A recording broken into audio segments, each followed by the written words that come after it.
Channel को like करें, subscribe करें। डिक्टेशन की गति रहेगी 100 शब्द प्रति मिनट। डिक्टेशन स्टार्ट होगी 5 सेकंड बाद। एक समय की बात है जब हमारे नगर इलाहाबाद को भीषण बाढ़ का सामना करना पड़ा था। उस समय मैं बहुत छोटा था तथा तीसरी कक्षा में पढ़ता था। मैं स्वयं तो समाचार पत्र नहीं पढ़ सकता था, किंतु उन दिनों प्राय नित्य की चर्चा का विषय बाढ़ ही रहा करता था। जैसे ही समाचार पत्र वाहक का स्वर सुनाई पड़ता, अखबार ले जाओ, वैसे ही भैया एवं दीदी झपट कर बाहर दौड़ते और अखबार की खींचतान मच जाती। अंत में माताजी अथवा पिताजी उन्हें शांत करते।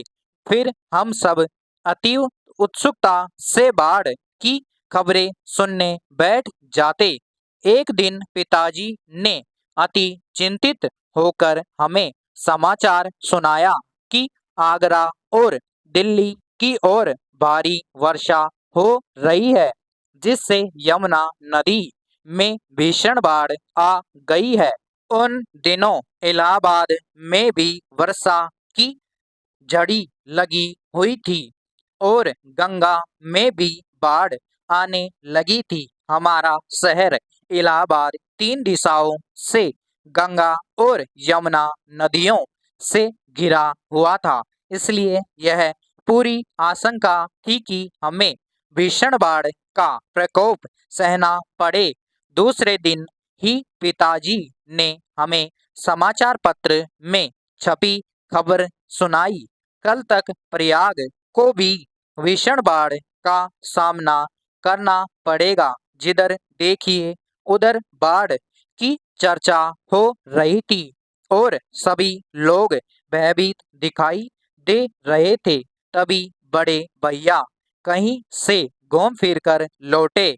उन्होंने बताया कि गंगा और यमुना दोनों ही बहुत बढ़ गई है और यह सत्य है कि कल परसों तक ये नदियां अपनी सीमा पार करके सड़कों पर भी प्रवाहित होने लगेगी।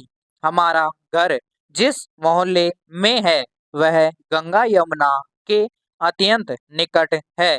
जब भी गंगा यमुना में बाढ़ आती है तो हमारे मोहल्ले तक बाढ़ का पानी लहराने लगता है और नावें चलने की नौबत आ जाती है। इसलिए मोहल्ले में सनसनी फैल गई और मोहल्ले वाले अपने अपने सामान सुरक्षित स्थानों में स्थानांतरित करने लगे। पिताजी ने भी तुरंत घर गृहस्थी का सब सामान अपने एक मित्र के घर पहुंचा देने की व्यवस्था की और फिर हम सब लोग भी उन्हीं के घर चले गए। कुछ व्यक्ति सरकारी शिविरों में और अपने सगे संबंधियों के घर चले गए, जहां बाढ़ आने का खतरा नहीं था। किसी प्रकार त्रस्त नगरवासियों ने रात व्यतीत की और सवेरा हुआ। आकाश उस समय काले काले मेघों से आच्छादित था, किंतु जिधर देखो उधर बादलों की उपेक्षा करके लोग बाढ़ देखने के लिए चल पड़े। हम भी अपने परिवार के साथ गौघाट पहुँचे। यमुना का पुल अर्थात गौघाट तक पहुँचने में मार्ग में जितने मोहल्ले मिले वे सभी जल में डूबे हुए थे। मैं जिस विद्यालय में पढ़ता था वह मुट्ठीगंज में स्थित है। मेरे विद्यालय के सामने वाली सड़क पर जो यथेष्ट ऊंचाई पर है भी यमुना का जल ठाटे मार रहा था। यमुना के पुल पर खड़े होकर देखने से ऐसा प्रतीत होता था मानो जल प्लावन हो गया हो। चारों ओर जल ही जल दिखाई देता था। यमुना का जल खतरे के बिंदु पर थपेड़े मार रहा था। यमुना का पुल मानव समूह से खचाखच भरा था।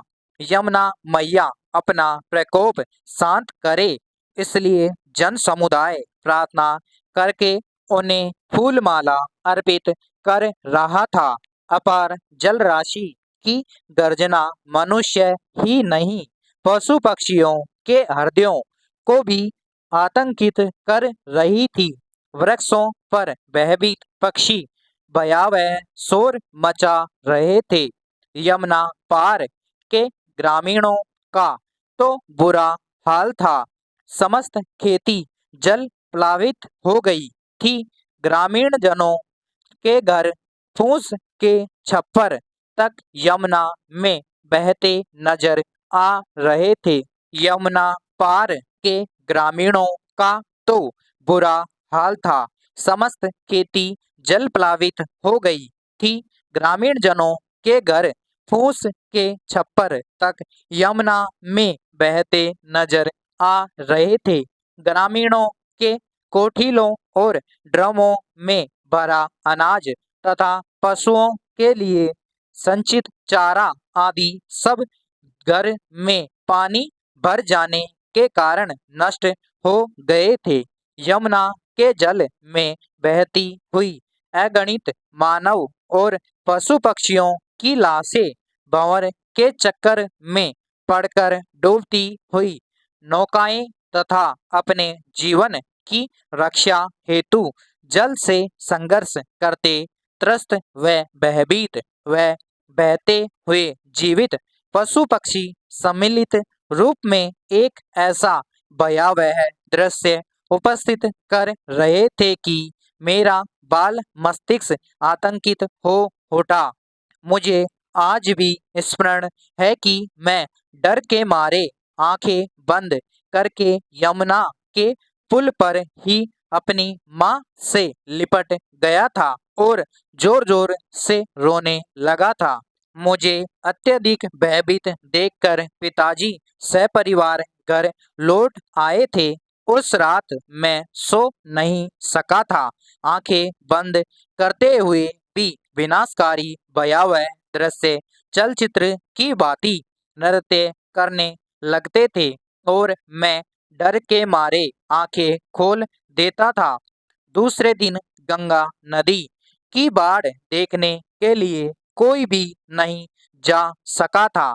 आज भी जब मैं उस विकराल बाढ़ को याद करता हूँ तब वह मिश्रित आनंद से मेरा रोम रोम रोमांचित हो उठता है। बाढ़ तो जैसे आई थी वैसे ही चली भी गई थी, किंतु उसका कितना भारी नुकसान प्रयागवासियों को सहना पड़ा, उसका लेखा जोखा कौन करे। ना जाने कितनी बड़ी संख्या में जनधन की हानि हुई। समाप्त।